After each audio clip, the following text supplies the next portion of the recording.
After a space cruise ship meets an unfortunate accident, a salvager sets course to a planet to rescue some of the passengers in exchange for money. Facing unfamiliar threats and the dictator of the planet, will he be able to complete his mission?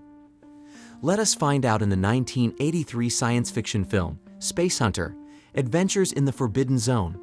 Set in the early 22nd century, humanity has become so advanced that cruising in the ocean seems boring already.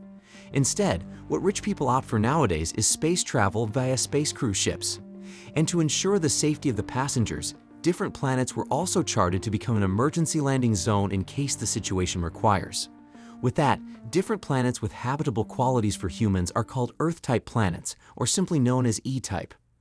One day, on a space voyage to Krynos Nebula in the Galilee system, the cruise ship Starliner X-ray 370 is hit by bolts of nebular lighting. Due to this, the emergency protocol is initiated and all the passengers aboard the escape pods so they can land on nearby E-types. At this moment, one of the escape pods carrying three beautiful women named Nova, Rena, and Megan landed on planet Terra 11. There, the announcer ensures the three ladies that their location is already pinpointed and help is on the way, so they are advised to stay where they currently are. Yet, it does not take long before the natives spot them. Afraid, the three Earthers try to run away, but the hostile planet natives catch up to them quickly and try to take them. Luckily for them, a group of men that looks like Earthers, as well called the Scavs, shows up, causing the natives to run away. Meanwhile, back in space, a salvage operator named Wolf intercepts an alert signal about the Starliner X-ray 370 incident. However, his ship's communicator is broken, so he cannot fully grasp and understand the message. But when it is stated that there is a reward amounting to 3,000 megacredits, he immediately wakes up the ship's engineer, Chalmer, and asks her to fix it. In turn, Chalmer comments that she always wanted to fix it, but Wolf would not let her finish, indicating that there is a sensual relationship between the two of them. Shortly after, Chalmer finishes fixing it, just in time for the message to be repeated. After hearing all of the vital information, the name of the planet rings a bell on Wolf, so he asks Chalmer to research planet Terra 11. Wolf believes that Earthers had put a colony there long ago, but some sort of a plague jeopardized the whole operation. According to the data that Chalmer finds, the said planet was indeed colonized in 2013 and a planet-wide plague infested it in 2021. Due to that, an interplanetary medical expedition was assigned to control the plague in the next year. However, it failed because the leaders of the expedition, Patterson and McNabb, had their differences. This then ultimately led McNabb, also known as Overdog, to betray Patterson and assume dictatorship over the entire planet. For this reason, the whole medical expedition stopped in 2031. Yet, despite knowing all of this information, Wolf just shrugs it off and orders Chalmers to set course at planet Terra 11, aiming to be a rich man after this trip. Sometime later, Wolf and Chalmer arrive at the planet and decide to continue on wheels, setting the ship to autopilot for it to go underground. Riding the manned scrambler, the two come across the rails and see the train of the Scavs that looks like a pirate ship coming their way. There, they see Nova, Rena, and Megan, but just as Wolf thinks that it will be easy as pie to rescue them, the train is attacked by another group called the Zoners. Witnessing this, Wolf decides to join the fight and makes his way to the train, leaving Chalmer in the scrambler. Unfortunately, she is shot to death without Wolf noticing it. Speaking of whom, he also fails to reach the ladies because they are taken by the other group who have people paragliding in the air called vultures. When the group of attackers is gone and the situation calms down, an injured old man misidentifies Wolf as McNabb, blaming him for all the bad things that happened to this planet. As it turns out, the old man is Patterson himself. In turn, his man, Jarrett, apologizes to Wolf for what the old man has been blabbing about. He also learns from him that the Zoners will take the women to the Zone, which is led by Overdog, the Scavs' mortal enemy. At this time, Wolf goes back to the Scrambler and finds the dead Chalmer. However, he shows no remorse and just simply states that she was the best model that was ever released. It is then revealed that Chalmer is just a gynoid as Wolf presses a button, causing her body to melt while he drives away to find the Zone. Over the next few hours, Wolf manages to find what seems to be a camp with tracks leading to its door.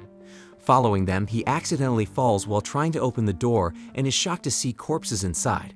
Just then, he hears the Scrambler's engine starting, so he quickly runs outside, finding a teenage girl named Nikki who was trying to steal his vehicle. Catching up to her, Nikki tells him that she will tell him on her father if he hurts her, but Wolf already knows that she is lying. Busted, she offers to be his tracker in exchange for food, pointing out that he will not survive, let alone reach the Zone without her. Thinking about it, Wolf reluctantly agrees while the girl happily hops in the backseat. While on the way, Wolf starts to notice that Nikki smells, so he opens the door to let the stink go away. Later on, after preparing food for Nikki, Wolf takes a rest in his sleeping bag, only giving her a blanket to rest on when she is done eating. Meanwhile, Nova, Rena, and Megan are taken to the chemist first before they will be turned over to Overdog. He is Overdog's right-hand man and the leader of the Zoners. Upon seeing the ladies, he immediately sees how young, beautiful, and smooth their skins are and thinks that Overdog will be pleased with them. Because of that, the chemist gives the women pacifying drugs and prepares to take them to his boss. The next day, Wolf is surprised to wake up to find that Nikki is already beside him and hugging him. Realizing that he cannot endure her smell anymore, he carries Nikki to a nearby pond, forcing her to take a bath. At first, Nikki tries to fight back, but she follows his commands later on. Yet, she cries because Wolf has been too rude to her since they first met yesterday. Unexpectedly, they hear a vehicle coming their way, so Wolf tells Nikki to put back all their things on the scrambler while he tries to talk to the driver. Just then, he sees a plow-like vehicle and the driver seems determined to hit him. Thinking quickly, he forces the driver to crash his vehicle, revealing a man named Washington who seems to know Wolf. Waiting for the right moment, he swiftly snatches Washington's gun and points it at him. The two indeed know each other because they turned out to be former military colleagues. It is then revealed that Washington is also looking for the three ladies. Because of that, he tells Wolf that they should work together and offers to give him 750 mega credits afterward, insisting that he will need a partner for this mission. At this time, Nikki declares she is already Wolf's partner. Wolf then declines his offer by throwing his gun on the water, leaving Washington stranded to fix his vehicle alone. On the way, Wolf clarifies to Nikki that they are not partners. Also, he notices that she's getting anxious and scared, so he asks her about it. Denying that she is scared, Nikki explains that the more they get close to the zone, the more she gets near the chemist. According to her, she has been running away from him for a very long time now. When the sun sets, the two look for a shelter to settle in for the night and find an abandoned facility. Going to the topmost floor, Wolf and Nikki call it a night, and he finally lets her sleep in the sleeping bag. However, they are awakened by a strange noise nearby. Checking on it, they are shocked to find cocoons of mutated humanoids that are starting to peel already. To make matters worse, their only way to go down is blocked by some mutated humanoids as well. Due to this, Wolf and Nikki are left with no other choice but to use the cables to slide down the scrambler and drive away from the place as fast as they can. But the unfortunate events do not end there yet. Shortly after, they find themselves driving into what seems to be a swamp, but with tube-like trees around. At this time, Nikki goes down the scrambler to lead the way on foot so they will know if the way ahead is deep or shallow. But to their surprise, a hand suddenly grabs Nikki and drags her under the water while Amazonian-like women start resurfacing and surrounding Wolf. They try to threaten him by declaring that they will use him as a breeding man, which obviously does not scare him at all. After seeing that Nikki is being attacked by one of them, Wolf dives underwater in an attempt to rescue her. Unfortunately, he just gets caught by the Amazonian's net as well. Upon hanging them in the air, a water dragon then emerges from the water and scares the women away. Acting quickly, Wolf gets out of his net and shoots the dragon in the mouth, taking it down for good. Shooting down Nikki's net, they immediately run away before the Amazonians come back to capture them again. Luckily, Wolf spots a tunnel above them and they use it to get away, leading them outside and under the heat of the sun. Without the scrambler, the two of them are forced to go on foot under direct sunlight without water. Even though they come across water on their way, Nikki states that it is poisonous, so they cannot still drink it. And not long after, Nikki eventually collapses due to dehydration. In this sense, Wolf is forced to carry her even though he is getting weaker and weaker as well. Yet, as luck would have it for them, an unlikely help arrives in the form of a plow-like vehicle driven by none other than Washington himself. Seeing the two almost dying on the road, he taunts them first, taking advantage of their situation before giving them water. According to him, he tracked them down to the tunnel where he found his scrambler and towed it all the way here. But in exchange for the vehicle and the water, the 750 megacredit offer still stands, and if he flies in out of Planet Terra 11, he will give him 200 more.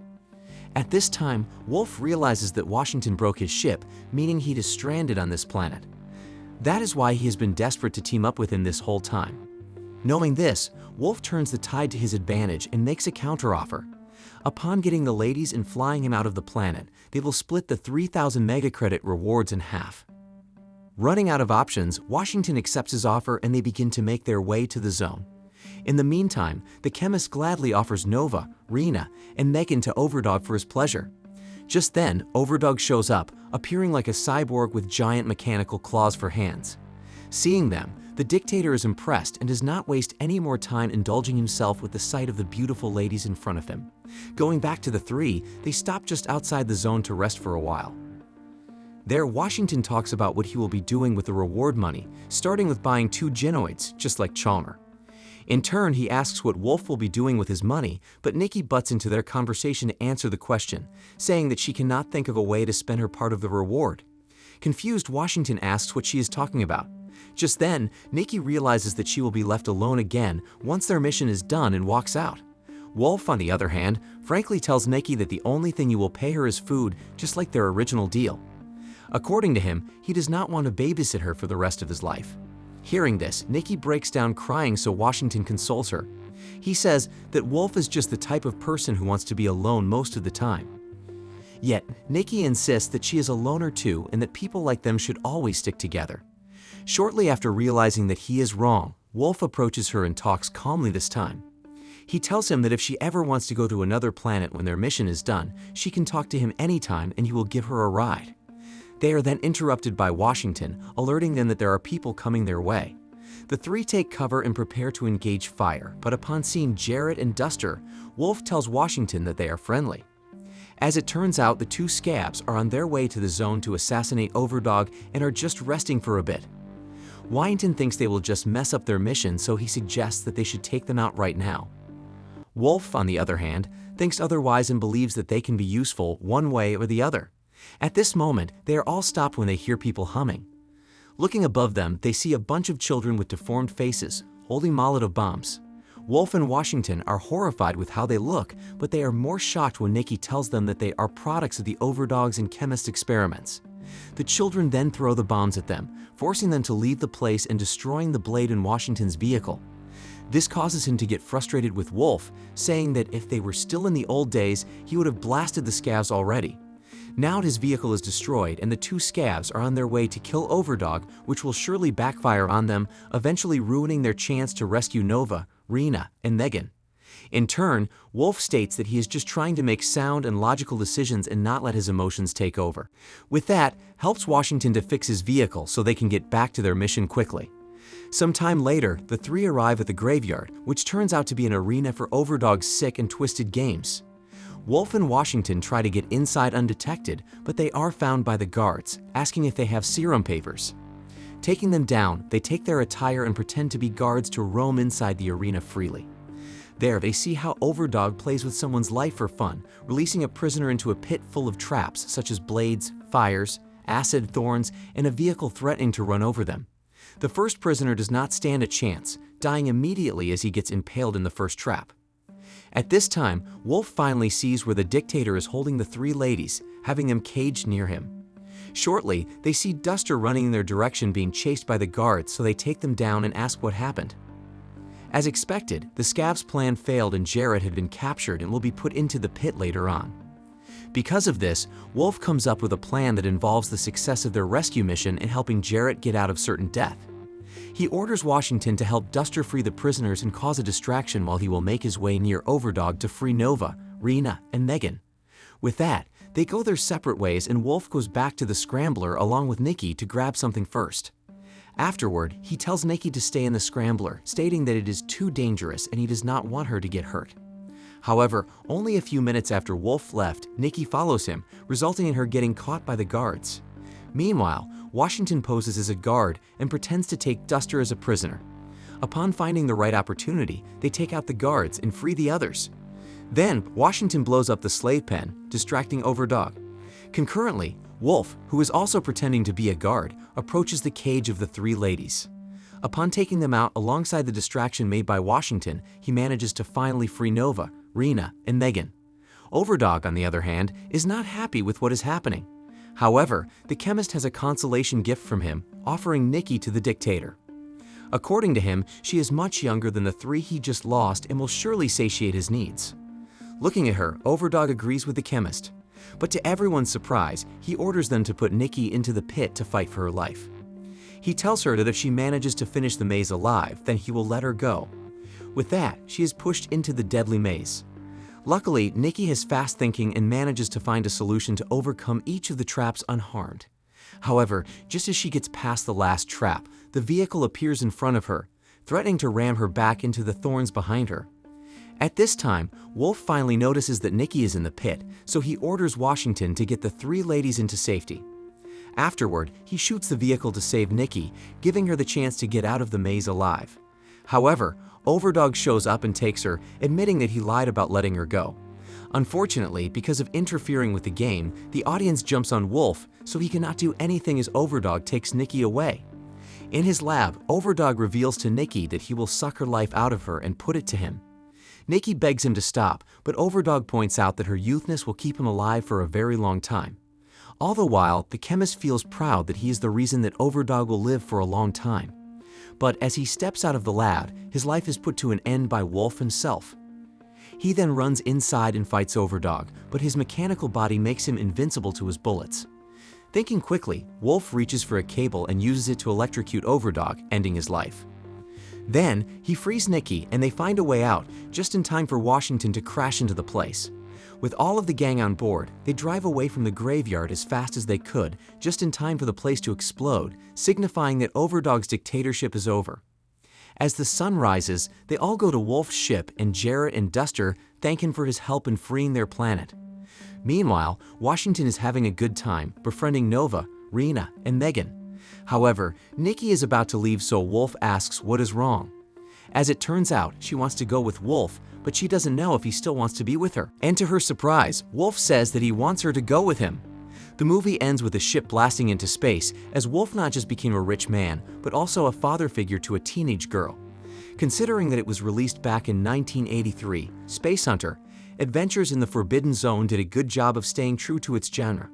Although none of the protagonists is really relatable and the antagonists are merely generic, the film still makes a way to have you enjoy it while watching. This is indeed a movie for fun. Nothing more, nothing less.